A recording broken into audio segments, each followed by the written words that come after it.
শ্রীমতী মধুরা ব্যানার্জি এবং শাশ্বতী চ্যাটার্জি।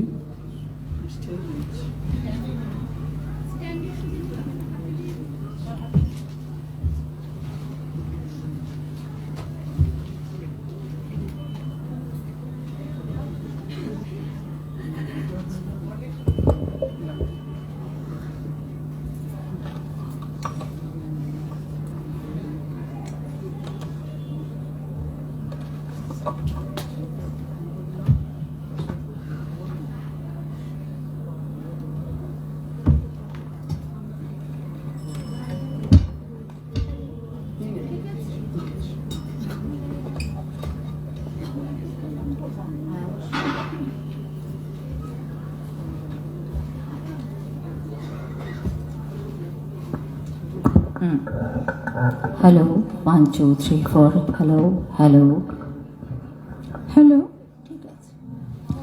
নমস্কার। আমাদের গুরুদেব শ্রী শ্রী তারক ব্রহ্ম তারাদাস, তার অহৈতুকী কৃপায় আজকে আমরা গুরুদেবের 2 দীক্ষিত সন্তান স্মরণ করব ঠাকুরকে। ঠাকুরকে আজকে আমরা একদম অন্যভাবে দেখব। ঠাকুরকে আমরা কথামৃতর পাতায় পাই, অথবা স্বামী চেতনানন্দজি মহারাজের শ্রীরামকৃষ্ণকে যে রূপ দেখিয়াছি, এই বইটিতে ঠাকুরের অনেক স্মৃতিচারণ পাই। কিন্তু ঠাকুরের সঙ্গে দুষ্টুমি করছে, ঠাকুরকে মারছে, ঠাকুরের সঙ্গে ঝগড়া করছে, এমন কথা আমরা খুব ক্বচিৎ শুনতে পাই। প্রতিভা চট্টোপাধ্যায় তিনি লিখছেন ভবতারিণী মায়ের কথা, যিনি বসুমতী মা নামেই বিশেষ পরিচিত। বসুমতী সাহিত্য মন্দিরের প্রতিষ্ঠাতা উপেন মুখোপাধ্যায় ঠাকুরের কাছে ছোট্টবেলা থেকে আসতেন। তার বড় দুঃখ হতো যে তিনি কলকাতার লোকেরা যেমন কত জিনিস নিয়ে ঠাকুরের কাছে আসে, তিনি গরিব মানুষ, শুধু গরিবই বা কেন, পরের ঘরে মানুষ, তিনি কিছুই আনতে পারেন না। সেই জন্য তিনি করুণ মুখে দূরে দাঁড়িয়ে থাকেন। তার অন্তরের প্রার্থনা ঠাকুর পূরণ করেছিলেন। ঠাকুর তাকে শুধু আর্থিক সম্পদই প্রদান করেননি, পারমার্থিক সম্পদও প্রদান করেছিলেন। তার স্ত্রী ভবতারিণী মা বা বসুমতী মা, তার কথায় আমরা আসব। তার আগে ঠাকুরকে প্রণাম জানাই।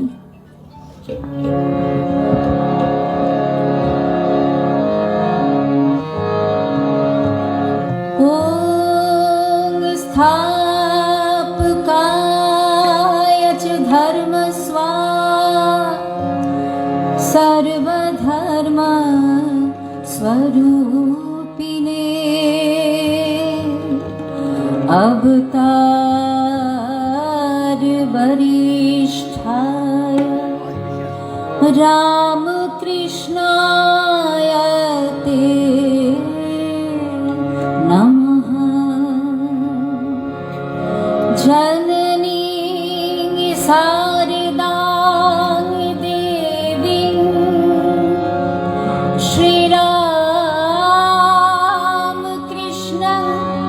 जगद्गुरु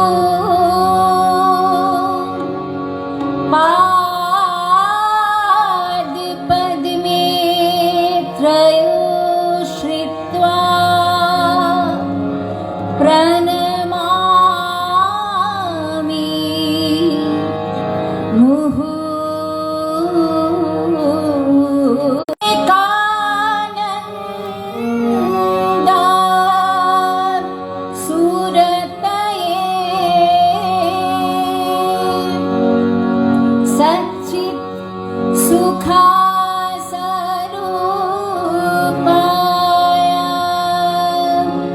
स्वामिने तापहरिणे।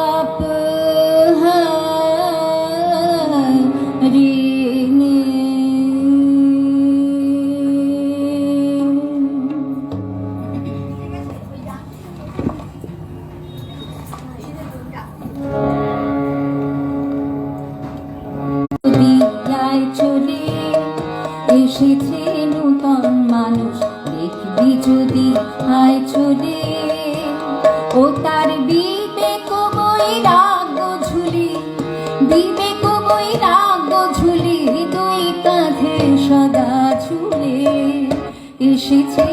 নূতন মানুষ দেখবি যদি আয় চলে, এসেছে নূতন মানুষ দেখবি যদি আয় চলে।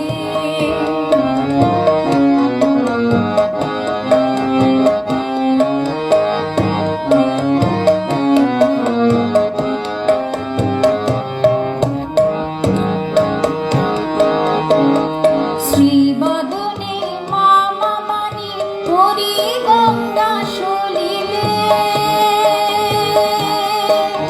শ্রীবদনে মামা বাণী হরি গঙ্গা সলিলে, ব্রহ্মময়ী গেল মাদিন, ব্রহ্মময়ী গেল মাদিন দেখা তো নাহি দিলে, এসেছে নূতন মানুষ দেখবি যদি আয় চলে, এসেছে নূতন মানুষ দেখবি যদি আয় চলে।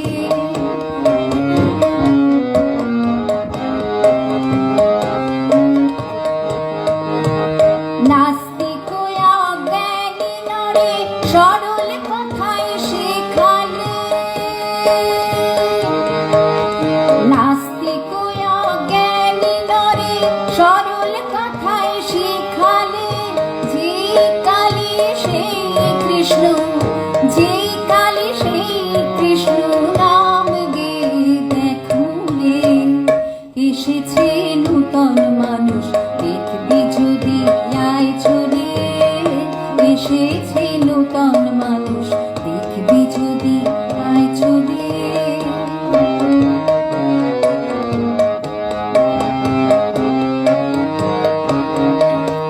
দুবাহু তুলিয়ে ডাকে আয় রে তোরা আয় চলে, দুবাহু তুলিয়ে ডাকে আয় রে তোরা আয় চলে, আয় আয় আয় রে তোরা আয় চলে, দুবাহু তুলিয়ে ডাকে আয় রে তোরা আয় চলে। যতন করি পারের তরি, যতন করি পারের তরি বেঁধেছি ভবের মূলে, এসেছে নূতন মানুষ দেখবি যদি আয় চলে, এসেছে নূতন মানুষ দেখবি যদি আয় চলে।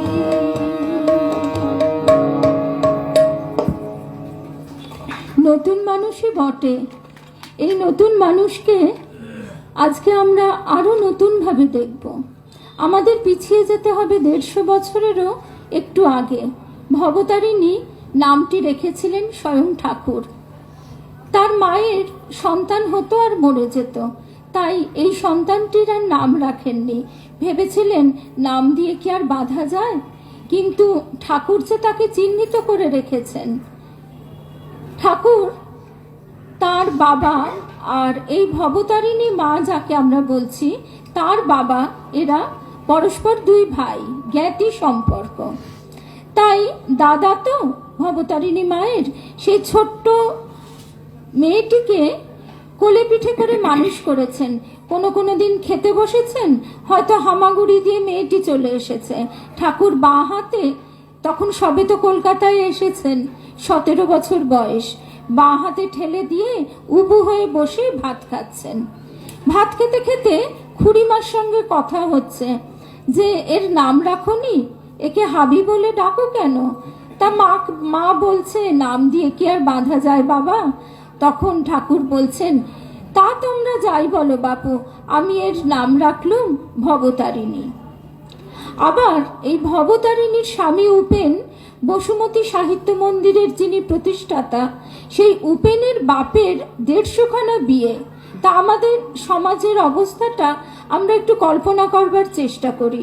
সেই যুগের সঙ্গে আজকের কত তফাৎ। সেই 150খানা বিয়েওয়ালা মানুষটি স্বভাবতই কি ধরনের জীবন যাপন করতেন আমরা বুঝতেই পারছি। স্ত্রী এবং পুত্রটি বাপের ঘরেই বড় হয়েছে। বাপের ঘর অবশ্য ছিল না, ছিল ভাইয়ের ঘর। তা মামা মামি সংসারে উপেন বড় হচ্ছে। এখন সৌভাগ্য কি দুর্ভাগ্য, মামা মামির সন্তান ছিল না, তাই মামা মামির কাছ থেকে সে, বিশেষ করে মামির কাছ থেকে সে পুত্র স্নেহই পেয়েছিল বটে। ভবতারিণী বলছে, ভক্তি ভরে লুটিয়ে পড়লাম ঠাকুরের শ্রীচরণে, কোলে পিঠে চেপে মানুষ হয়েছি ঠাকুরের। তখন কি জানতাম পূর্ণ ব্রহ্ম সনাতন মানুষের দেহ ধরে এসেছেন আমাদের উদ্ধার করতে। জানো বাবা, মা নাম রেখেছিল হাবি, শাশুড়ি ডাকতেন খেপি বলে। আসলে আমি খেপিই ছিলাম। হাবা খেপা না হলে কেউ কি পারত তার উপর অত অত্যাচার করতে? 8 বছরের বউ, আবার ঘটকালিও করেছিলেন ঠাকুর। ঠাকুর বলেছিলেন উপেন এক বিদ্যা স্ত্রী পাবে, আর আমাদের ভবতারিণী তারও আধ্যাত্মিক পথে চলতে কোনো বাধা হবে না। 8 বছরের বউ শ্বশুর বাড়িতে কাজকর্ম কেউ করতে দেয় না, ঘুরঘুর করে শাশুড়ির পায়ে পায়ে ঘোরে, শাশুড়ির কোলে বসে গল্প শোনে।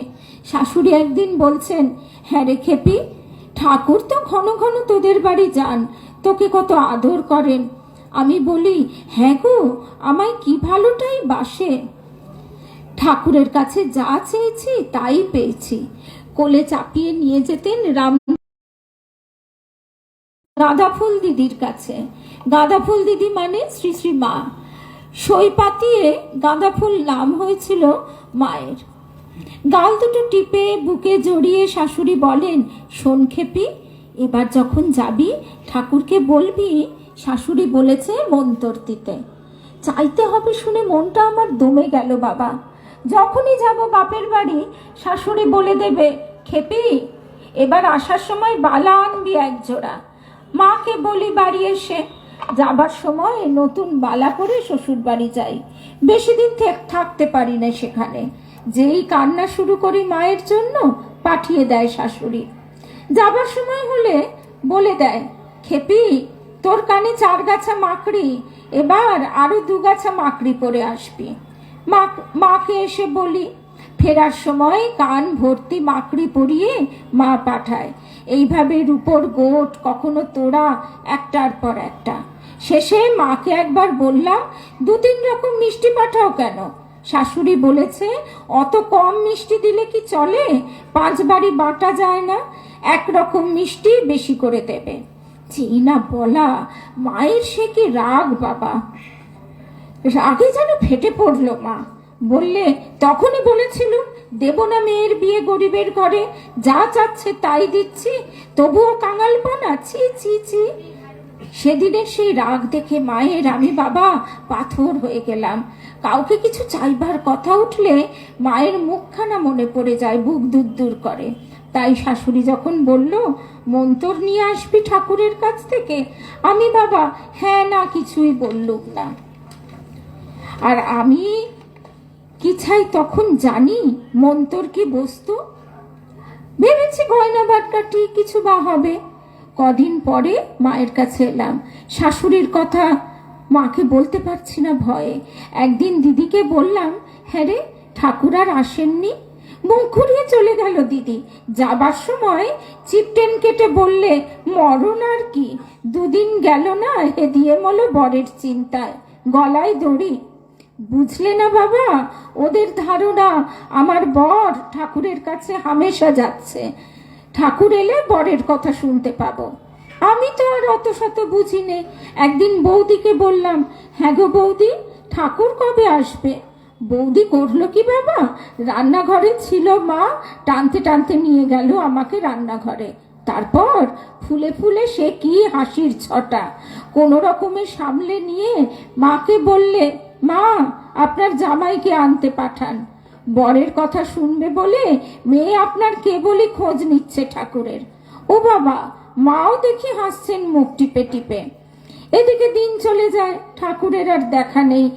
আর মনে মনে ভাবি, শাশুড়ি বলে দিয়েছে মন্তর নিয়ে যেতে, কখন বলবো আর মন্তর গড়াতে কতদিনই বা সময় লাগবে কে জানে। একদিন সকালে আমি দোতলার ঘরে আছি, একটা ভিখারি খুব চেঁচাচ্ছে। 1 বাটি চাল নিয়ে ভিখারিকে দিলাম। বাটির চাল ভিখারিকে দিয়ে যেমন ঘরে ঢুকেছি, দেখি ঠাকুর বসে আছেন তক্তপোষে বৈঠকখানায়। ওমা তুমি! ঝাঁপিয়ে পড়লাম ঠাকুরের বুকে, গলা পেঁচিয়ে বুকে ঝুলছি আমি। হাত থেকে বাটিটা নামিয়ে ঠাকুর তুলে নিলেন আমায় কোলের ওপর। তারপর সে কি আদরের ঘটা! আমার কিন্তু ওদিকে মন নেই। শাশুড়ি বলে দিয়েছে মন তোর নিয়ে ফিরবি। আমার মাথায় তো ওই এক চিন্তা। ঠাকুরের বুকে মুখ ঘষতে ঘষতে বলতে লাগলাম, আমায় মন্তর দিতে হবে। শাশুড়ি বলেছে ঠাকুরের কাছে মন্তর চাইবি, তুমি আমায় মন্তর দাও। আমার মুখে মন্তর চাওয়ার কথা শুনে ঠাকুরের সে কি হাসি! বললেন, মন্তর সে আমি কোথায় পাবো রে? তা জানি না, মন্তর তোমায় দিতেই হবে। আরো জোরে সেঁটে ধরলাম আমার মুখখানা ঠাকুরের বুকে।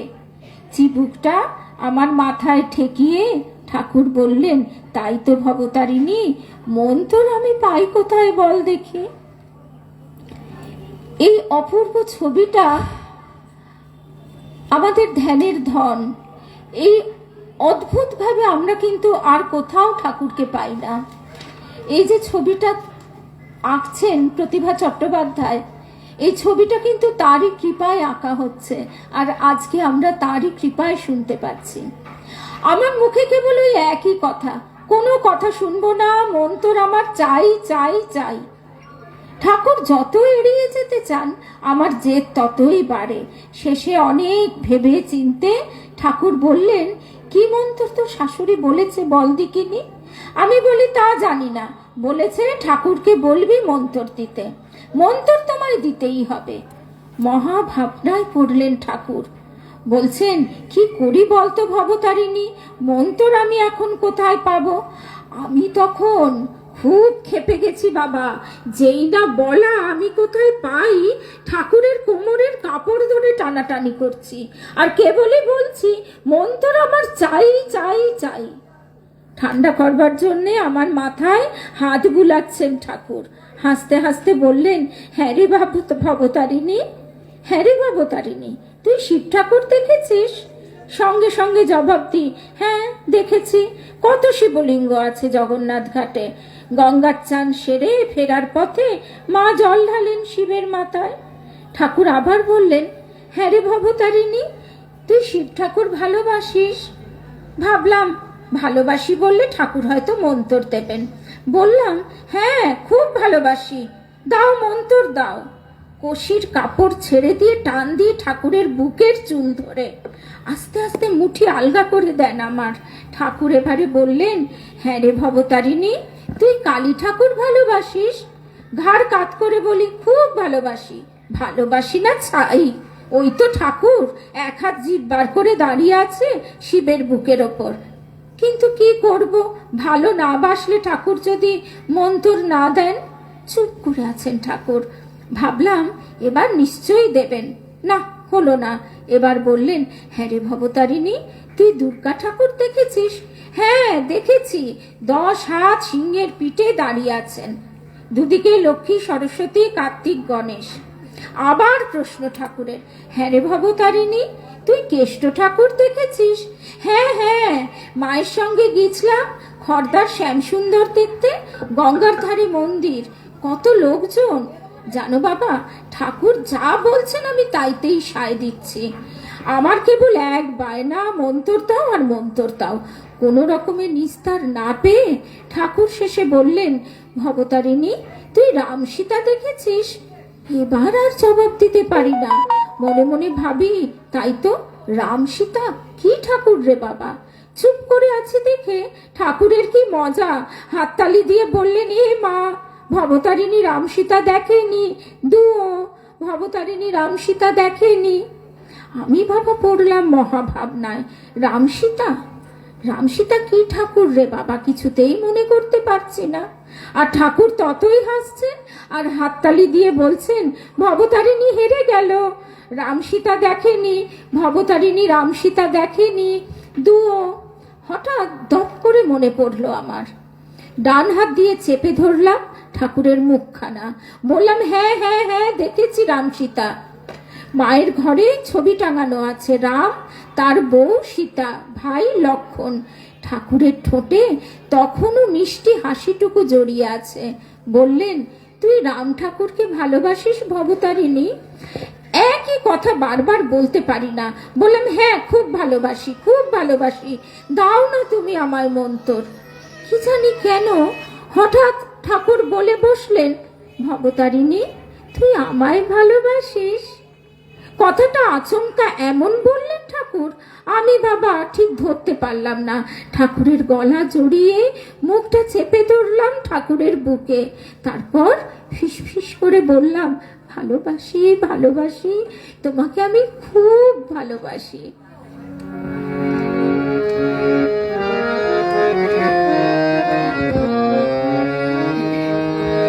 আমার প্রেমের ঠাকুর কত না মধুর, মেতেছে প্রেম রঙ্গে।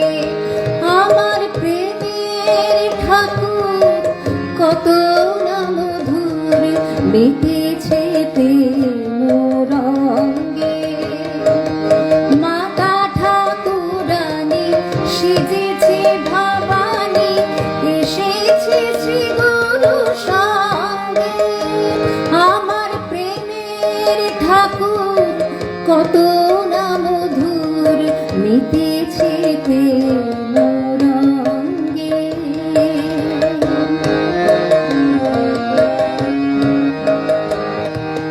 দীন দয়াময়ে হয়ে ব্রহ্ম গুরু, অনাথ জনের কৃপা কল্পতরু। দীন দয়াময়ে হয়ে ব্রহ্ম গুরু, অনাথ জনের কৃপা কল্পতরু। শ্রীপাদ বাড়ায় হয়ে কৃপা সিন্ধু, শ্রীপাদ বাড়ায় হয়ে কৃপা সিন্ধু। সকল ভাবের তরিছে আমার প্রেমের ঠাকুর কত না মধুর, মেতেছে প্রেম রঙ্গে।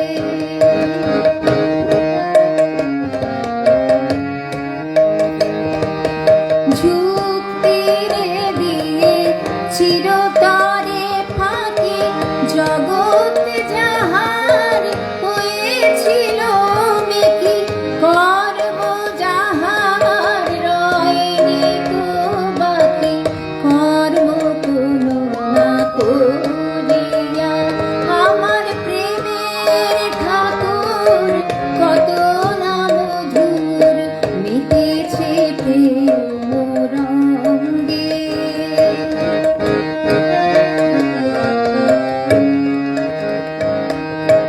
শত শত পুত্রে কোলেতে ধরিয়া, শান্ত নীরবে সহিছে।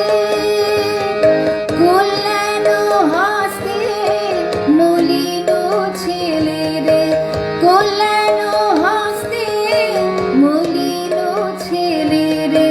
কেমনে সোহাগ করেছে আমার প্রেমের ঠাকুর কত না মধুর, সেতেছে প্রেম রঙ্গে। মাতা ঠাকুরানী সেজেছে ভবানী, এসেছে শ্রী গুরু সঙ্গে। আমার প্রেমের ঠাকুর কত না মধুর, মেতেছে প্রেম রঙ্গে।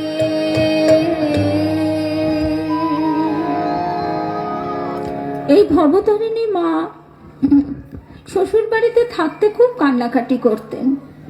ছোট্ট মেয়ে, আর যা হয় পাড়া প্রতিবেশীরা এসে নানাভাবে তাকে ভুল বোঝাতো। তার শাশুড়ি, তিনি আবার মেয়েকে নিয়ে, বৌমাকে নিয়ে চলে আসতেন ঠাকুরের কাছে। সেই রকম একদিনের কথা, শাশুড়িদের সঙ্গে গেছি ঠাকুরের কাছে। ঘর ভর্তি মেয়ের দল, ওরা সব এসেছে উত্তর পাড়া থেকে। প্রণাম করে ঘন হয়ে বসলাম ঠাকুরের পাশটিতে। ঠাকুর জিজ্ঞাসা করলেন শাশুড়িকে, কি গো উপেনের মা, বউ কেমন?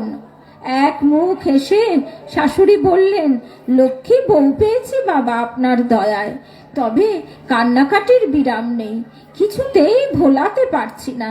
ঠাকুর বললেন, কাঁদুক কাঁদুক, কাঁদলে মনের ময়লা ধুয়ে যাবে। আজ আর হৃদয় নেই। উত্তরপাড়া থেকে যারা এসেছে তাদের মধ্যে গিন্নিবান্নি একজন বললেন, কাঁদো কেন মা, মন দিয়ে কাজকর্ম শিখে নাও, ওই ঘরই তো করতে হবে। সাধে কি আর খেপি বলে আমায়? ঝোঁকের মাথায় বলে ফেললাম, ওদের বাড়ি আর থাকবো না। ওদের ঘরের দেওয়াল থেকে সিঁদুর ঝরে, বাঁশের ঠেকো দিয়ে রেখেছে ঘরের মধ্যে।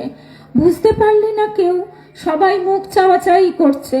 এদিকে শাশুড়ির মুখ কালো হয়ে উঠল। কৈফিয়তের সুরে ঠাকুরকে বললেন, পুরনো বাড়ি আমাদের, নোনা ধরেছে দেওয়ালে, ইটের গুঁড়ো মেঝেতে ঝরে পড়ে। বৌমা ভাবে বুঝি সিঁদুর। আর আমার ঘরের ছাদে দুটো বড়গা খসে গেছে, তাই বাঁশের ঠেকো দিয়ে রেখেছি, যাতে টালি না খসে পড়ে। একটু চোখের আড়াল পেলেই পাই পাই ঘুরবে বৌমা ওই বাঁশের গায়ে হাত লাগিয়ে। আজ সকালে খুব বকেছি, তাই এত রাগ। এক ঘর লোকের মাঝে মাথা কাটা গেল শাশুড়ির। রাগে দুঃখে চোখ লাল হয়ে উঠল। অভিমান করে ঠাকুরকে বললেন, ও যখন শ্বশুর ঘর করবেই না, থাক বাবা, ও আপনার কাছে থাক, বুঝিয়ে সুঝিয়ে মাথাটা ঠান্ডা করে দিন, তারপর পাঠাবেন। কি জানি কেন ঠাকুর উঠিয়ে দিলেন আমাকে ঘর থেকে। বললেন, যা ভবতারিণী, নবতে যা। আমি তো বাবা মহা খুশি, এক দৌড়ে হাজির হলাম নবতে। গাঁদা ফুল দিদি ঘরেই ছিলেন। আমাকে পেয়ে কি আহ্লাদ! বললেন, কখন এলি রে ভবতারিণী? শাশুড়ির সঙ্গে এসেছিস বুঝি? ওমা, কত বড় হয়েছিস গো, মাথায় ঘোমটা দিয়ে শ্বশুর ঘর করছিস। কত কথা, কত আদর। বস এখানে পা ছড়িয়ে। এক ডালা মুড়ি মুড়কি দিয়ে বললেন, পেট ভরে খা। মনের আনন্দে মুঠো মুঠো মুড়ি খাচ্ছি আমি। সন্ধে হয়, শাশুড়ি এলেন। গাঁদা ফুল দিদিকে প্রণাম করে বললেন, মাগো, খেপিকে আপনার কাছে রেখে গেলাম মা, ঠাকুর বলেছেন 4 দিন পরে পাঠিয়ে দেবেন। হাততালি দিয়ে নেচে উঠলাম। গাল দুটো টিপে দিয়ে গাঁদা ফুল দিদি বললেন, হাউড়ি মেয়ে। আমাকে আর পায়কে। মুড়ির ডালা হাতে নিয়ে বেরিয়ে পড়লাম।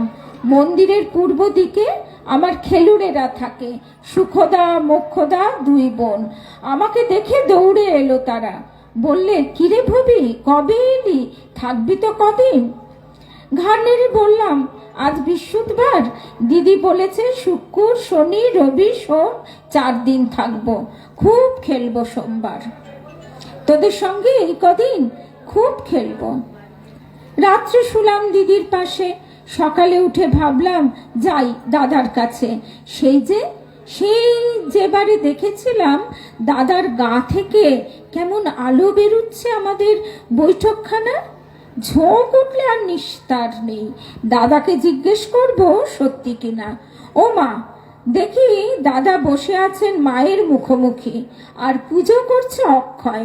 কলকাতা থেকে বেনের মেয়েরা এসেছে মানসিক শোধ দিতে। এই করে শনি গেল, রবি গেল, সোমবার কথা দেওয়া আছে খেলুড়েদের সঙ্গে খুব খেলা হবে। কিন্তু আজ সোমবার, আজ আমার থাকার মেয়াদ শেষ। ঘুম থেকে উঠে সোজা ঠাকুরের ঘরে। দেখি ঠাকুর বেরিয়ে যাচ্ছেন। উঠোনে পা দেবার আগেই ডান হাত ধরে টান দিলাম ঠাকুরের। পিছন ফিরে বললেন, ঘরে বস, আমি এখনই আসছি। ঘরে আর ঢুকলাম না বাবা, বসে থাকলাম দক্ষিণের বারান্দায়। দক্ষিণেশ্বরে যে দক্ষিণ দিকের বারান্দাটা, সেইখানে। দেখছি ঠাকুর গেলেন চাঁদনির দিকে, ফিরলেন বেশ অনেকক্ষণ পরে। ঘরে ঢুকে এদিক ওদিক কি যেন খুঁজলেন। তারপর বাইরে এসে একটা কাঠের পিঁড়ি নিয়ে ভিতরে গেলেন।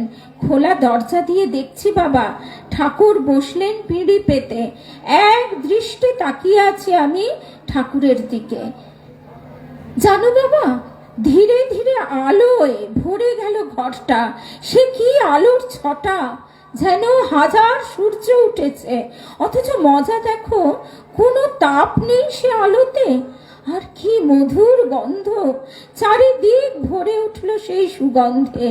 তারপর সেই আলো ঘর ছেড়ে ছড়িয়ে পড়ল বাইরের দিকে, ছড়িয়ে পড়ল গঙ্গার বুকে সেই আলোর বন্যা। জল আর দেখতে পাচ্ছি না, শুধু আলো আলো আর আলো।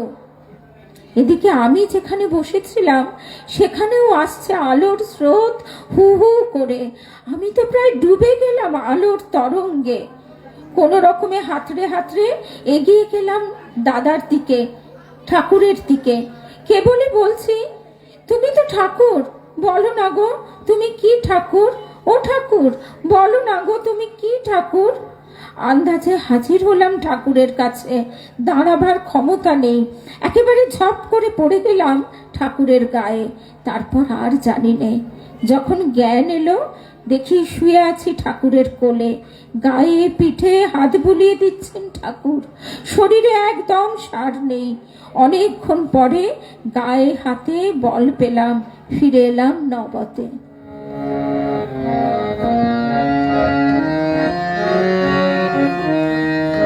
নাথ তুমি সর্বস্ব আমার, নাথ তুমি সর্বস্ব আমার,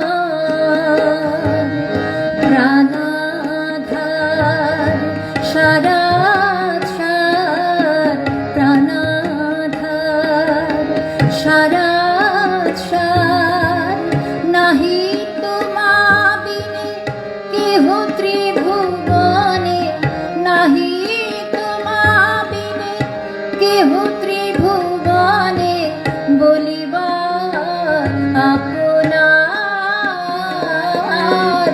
বলিবার আপনার। নাথ তুমি সর্বস্ব আমার, নাথ তুমি সর্বস্ব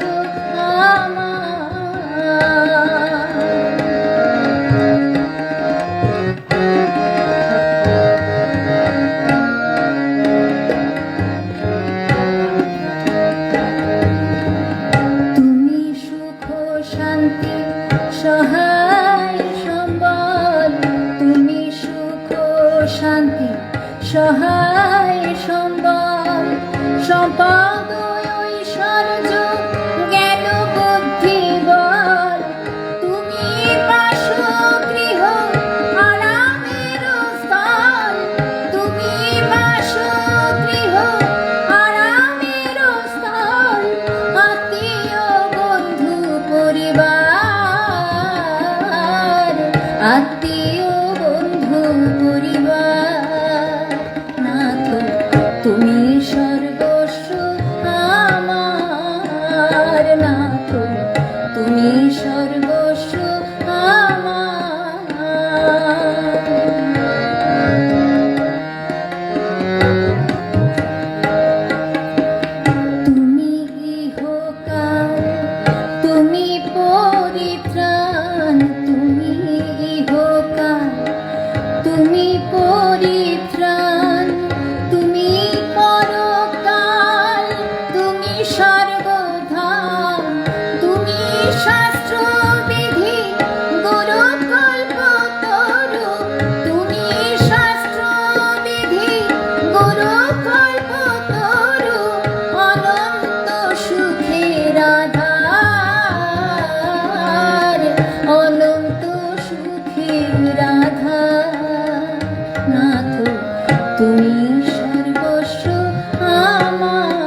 আলো বেরিয়েছিল বললাম গাঁদা ফুল দিদিকে।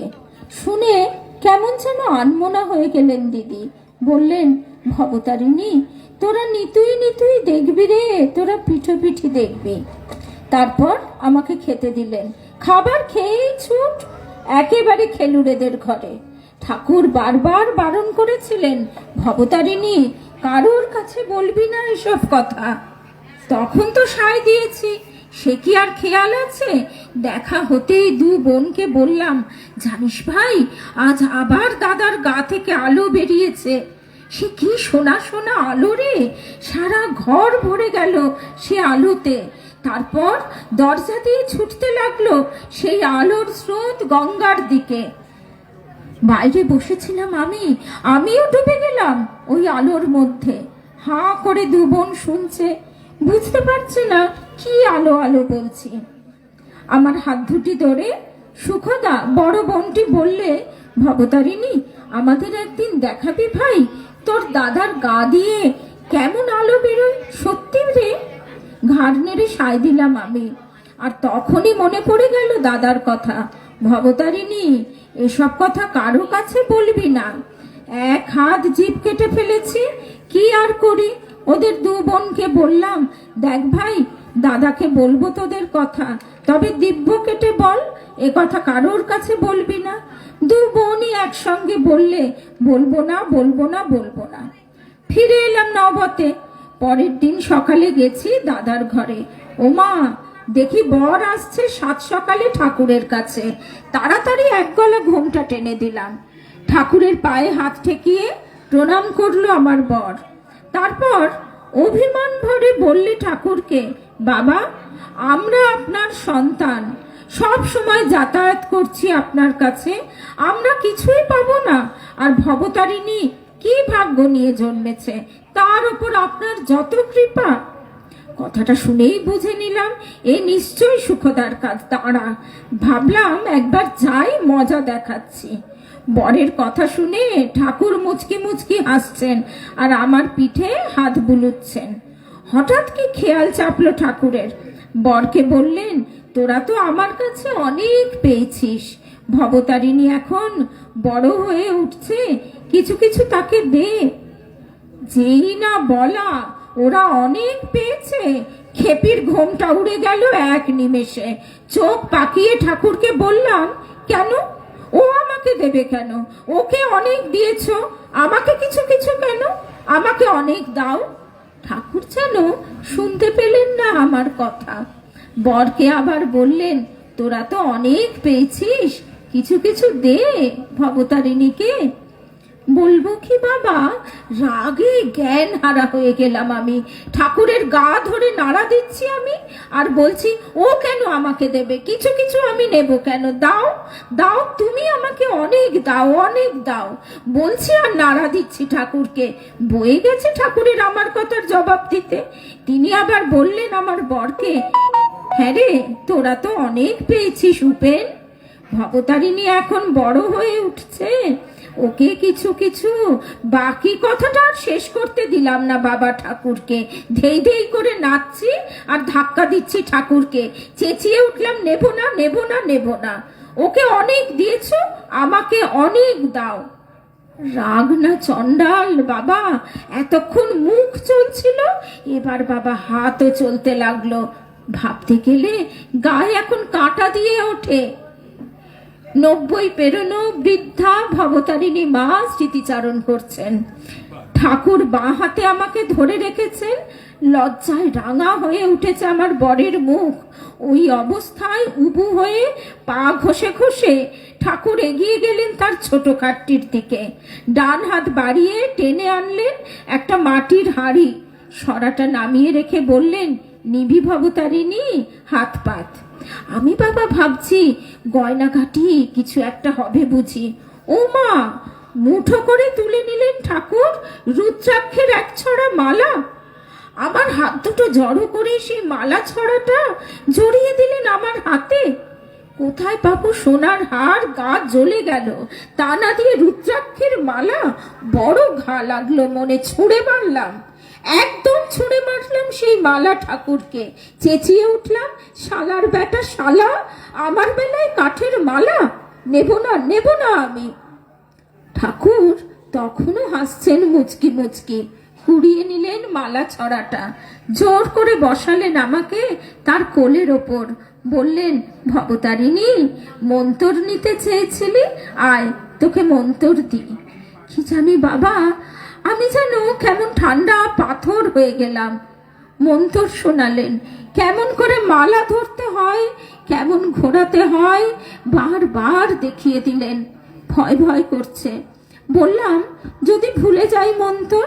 বরকে দেখিয়ে ঠাকুর বললেন, যদি ভুলে যাস উপেন তোকে বলে দেবে। ছেলে মানুষের মতো স্বর্গীয় সুষমায় ভরে উঠল ভবতারিণী মায়ের ব্যথাক্লিষ্ট মুখখানি। সেই ব্যথা যেন তার অন্তর থেকে বাইরে ফুটে উঠেছে। মা আবার ভাবস্থ হলেন। কিছুক্ষণ বাদে হুঁশ এলো, বলতে শুরু করলেন, তিনি কি শুধু আমাকেই কৃপা করেছেন? জীবের উদ্ধারের জন্যই তার দেহ ধারণ। কল্পতরু হয়ে তিনি কি দিয়ে গেলেন দেখলে না বাবা? গলায় অত বড় ঘা, কিছু খাওয়ার ক্ষমতা নেই, শরীর শুকিয়ে কাঠি হয়ে গেছে, পাশ ফিরতে কষ্ট হয় সেই মানুষ ভাবের ঘরে উঠলেন বিছানা ছেড়ে, এক পা করে নামছেন সিঁড়ি ভেঙে, মুখে বলছেন, জগতের চৈতন্য হোক, জগতের চৈতন্য হোক। বাবা, কথাটা তলিয়ে দেখো, নরেনের নয়, রাখালের নয়, তারকের নয়, যোগিনের নয়। যেসব ছেলেরা মরণ পণ করে গুরু সেবা করছে, তাদের কারোর নাম নিলেন না, বললেন, জগতের চৈতন্য হোক। রামকৃষ্ণ বলো, একটাই গান করো, রামকৃষ্ণ।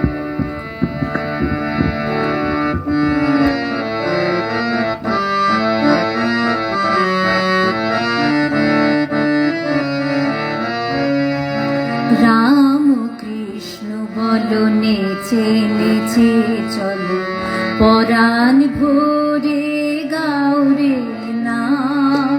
রাম কৃষ্ণ বলো, নেচে নেচে চলো, পরাণ ভরে গাউরে নাম। ওই নামের ফাঁদে হৃদয় ছাদে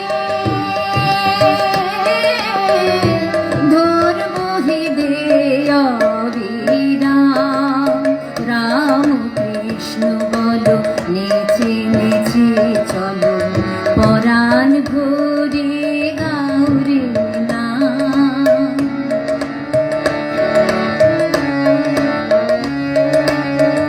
ওই যে নামে সুধা হরে, ক্ষুধা হরে, ওই যে নামে সুধা হরে, ক্ষুধা হরে, শান্তি ঝরে অনুপম। ওই নামের ফাঁদে হৃদয় ছাদে ধরব ভিদে অবিরাম। রাম কৃষ্ণ বলো, নেচে নেচে চলো, পরাণ ভরে গাউরে নাম। রাম কৃষ্ণ বলো, নেচে নেচে চলো, পরাণ ভরে গাউরে নাম। রাম কৃষ্ণ বলো, নেচে নেচে চলো, পরাণ ভরে গাউরে নাম।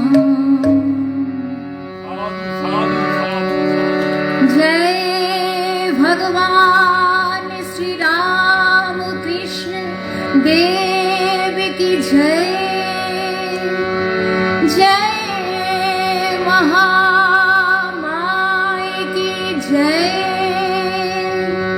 जय स्वामी जी महाराज जी की जय। जय गंगा माई की जय। जय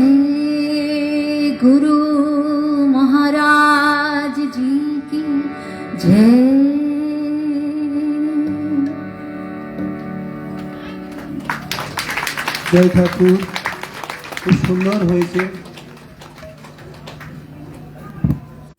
আমাদের নির্দিষ্ট অনুষ্ঠান বাচ্চা যখন বাজাবে তারপরে মহারাজ উপরে আসবেন। আপনারা একটু